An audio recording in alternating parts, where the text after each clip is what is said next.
Hey guys, welcome to Hot Chocolate and Marshmallows. This is a little something extra where we get into things that we don't really go into detail in the podcast. So, in our first podcast, we talked about the metaverse. We talked about how the metaverse is up and coming, it's growing, and one of the things that is most popular on the metaverse right now is VRChat. VRChat is a free game that you can play, you can download, you can play on PC, you can play on Quest 2, and you can do FBT. That's the hot topic we wanted to talk about. Full body tracking. Let's get into it. Material girls. Okay. So the material girls be doing full body tracking. I'm excited. So we're talking about what we're talking about the adult world of VRChat. We're talking about the meat and potatoes about what really goes on in the adult world of this game. So VRChat really tries to hunker down on anything that involves NSFW content because this game is free and this game is 13 up. So anybody can really download it. All this content can be used in any sort of way. It basically is essentially like YouTube, I guess, in that aspect. So some people do content creation on here. I've seen a lot of VRChat users use TikTok. I've seen a lot of them. I don't actually see a lot of them on YouTube, but I do see a lot of them on TikTok. Yeah. Now they will. now there will be. We'll be here. We'll be here. So, but the VRChat community is really tight knit. They've got a lot of creators. They've got a lot of digital artists that are really well knit into the community. And I only just barely scratched the surface. So we were talking about the three different types of users in VR, right?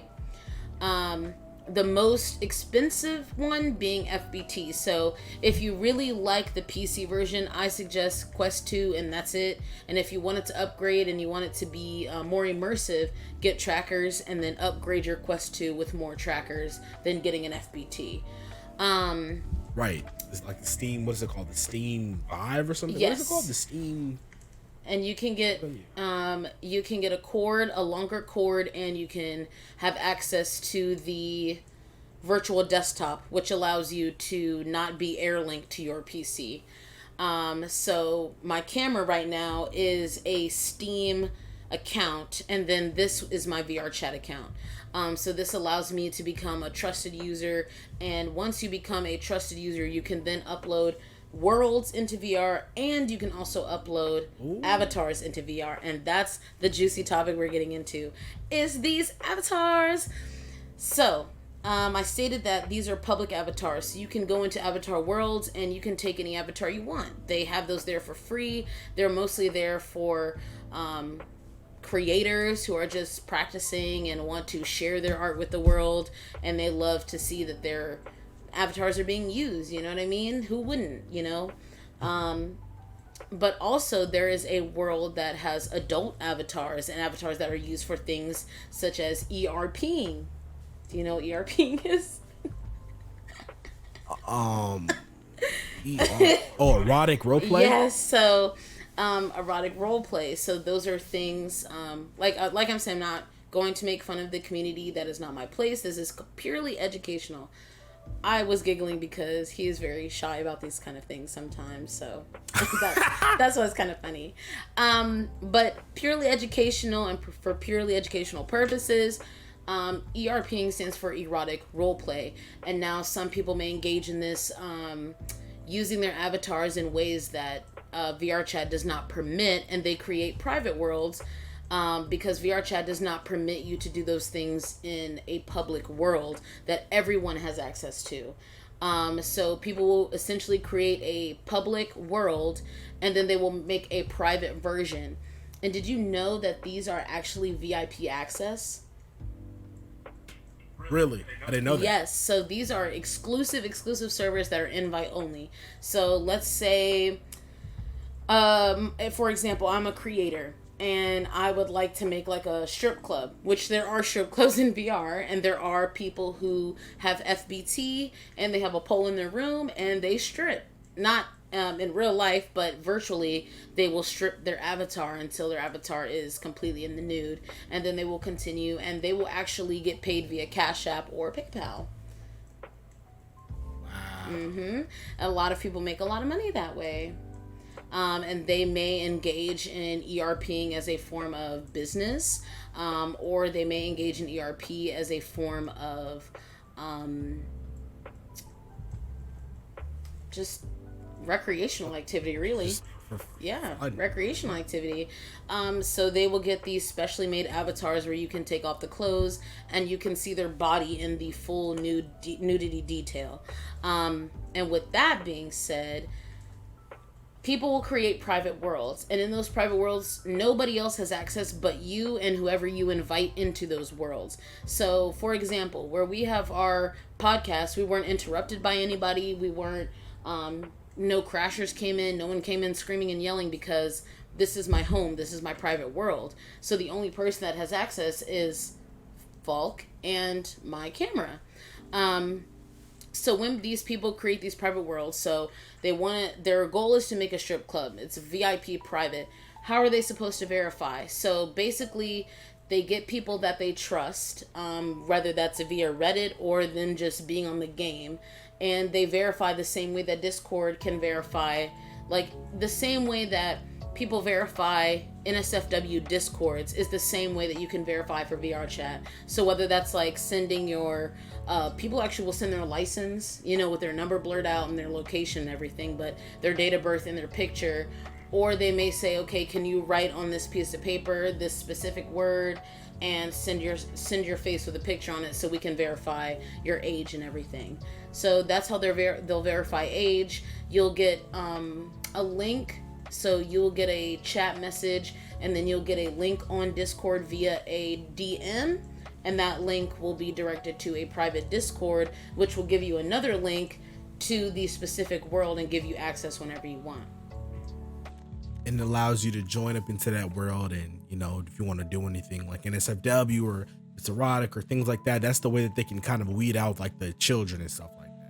They can do that, and they can also weed out people that can make fun of them. So like a lot of people who do erotic dancing, they'll have like dance practices and stuff like that. There are people who are VR bouncers, and there are also VR parties. Yeah. There are VR parties. They be lit. Okay. They be lit, a lot of people get drunk in VR. A lot of people smoke in VR. A lot of people. I actually met this one guy who was doing acid in VR. I can't even imagine. He was tripping for real.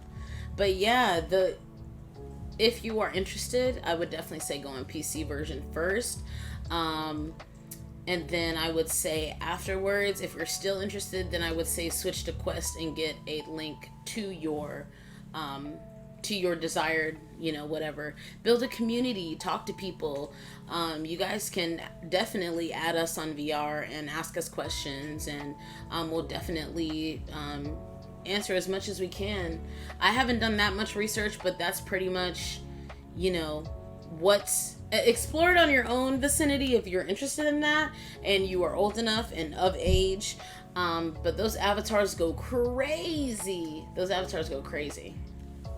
I can't even imagine. They probably go. I've insane. I've seen them because the thing about these avatars that people pay for, they are the most beautifully detailed. Like, not even talking about them just being nude, but they are their skin is beautiful. So if you look, I don't think you can see in detail, but if you look on PC, my skin is kind of one color, and on Quest it looks very like, it's not as detailed as I would like it, but in an NSFW skin, it is very detailed. The skin may sparkle, it can glitter. They add so many details. It's amazing.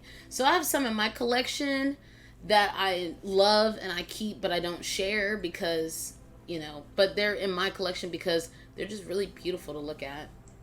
So. And if you ever wanted to, dabble in that.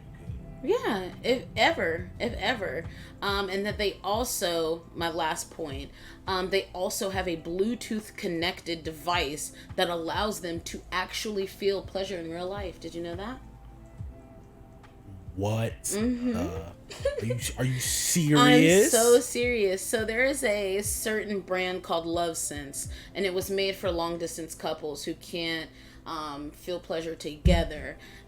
So they basically, it's a device that is used for masturbation purposes, and basically two people who have this, so the one partner will have the actual device and the other person will have a app on their phone, the Love Sense app, and the person who has that device will, use that device, and the other person can control the tempo, the speed, they can control the variations of the vibrations, anything like that.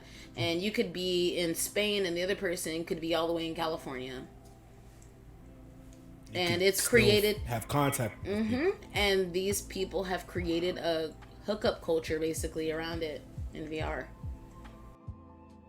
That's actually like insane. Like, I did not know they had something like this. Is very good information for anybody out there that might have a long distance partner that you dabble in VR. You want to kind of spice things up with them.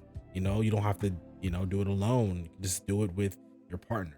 Yep, and engage in safe. It's called Love Sense? Yes, it's called Love Sense, and you can engage in safe hookup culture if that's what you want to do, and without leaving the comfort of your home or worrying about any. It's completely safe. Worrying about any, pregnancy, STDs. It's completely virtual, so that is something,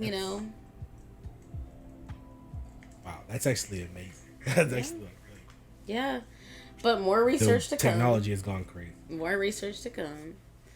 But that's mostly what it is. So, anything else you want to add on this episode of Hot Chocolate and Marshmallows? Not in particular. I really enjoyed this. There's some really good information here. Anybody out there that might be ignorant to the subject, you just link your friends. Yeah, if they want to, and be respectful. Definitely be respectful of other people. Your lifestyle is not affecting their lifestyle, and their lifestyle is not affecting yours. So definitely please be respectful of other people's choices and how they want to live their life and what makes them happy, because what makes them happy and what makes you happy are different things maybe. So just be respectful. And with that being said, thank you guys for watching this bonus episode of Hot Chocolate and Marshmallows, and we'll see you later. And if you want to catch the video version of the podcast, go to Grizzly and Grim on YouTube. And we're on all major platforms for the regular podcast. I'm not even sure if we can upload the bonus to other platforms, but if we can, then I'll definitely do that. It'll probably be on Patreon. But make sure if you want to, once we get that going, it'll probably be on Patreon. There you go. And make sure to follow the TikTok clip channel where you can follow all of our ADHD forum content. Bye, guys. It's been Grimming, Grizzly, and Hot Chocolate and Marshmallows. Hot Chocolate and Marshmallows. A little something extra for Hot Chocolate and Marshmallows. Get this hot chocolate. Don't want it to get cold. Wait, are you hot chocolate? Am I marshmallow? Or am I hot? Are you hot chocolate? I want to be. You want to be marshmallow? I'll be hot chocolate. I'll be hot chocolate. Glug, glug, glug, glug. Ew! Not the Fortnite juice. Not the Fortnite juice. Chug, jug. All right, bye, guys. Bye, guys. Bye.